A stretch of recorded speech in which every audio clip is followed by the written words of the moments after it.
اور اپنی اولاد کو مفلسی کے خوف سے قتل نہ کرنا، کیونکہ ان کو اور تم کو ہم ہی رزق دیتے ہیں۔ کچھ شک نہیں کہ ان کا مار ڈالنا بڑا سخت گناہ ہے، اور زنا کے پاس بھی نہ جانا کہ وہ بے حیائی ہے اور بری راہ ہے۔ اور جس جاندار کا مارنا اللہ نے حرام کیا ہے اسے قتل نہ کرنا مگر جائز طور پر، یعنی بفتوائے شریعت۔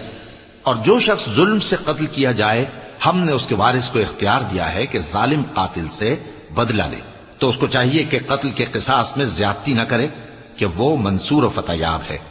اور یتیم کے مال کے پاس بھی نہ پھٹکنا مگر ایسے طریق سے کہ بہت بہتر ہو، یہاں تک کہ وہ جوانی کو پہنچ جائے۔ اور عہد کو پورا کرو کہ عہد کے بارے میں ضرور پرسش ہوگی۔ اور جب کوئی چیز ناپ کر دینے لگو تو پیمانہ پورا بھرا کرو، اور جب تول کر دو تو ترازو سیدھی رکھ کر تولا کرو۔ یہ بہت اچھی بات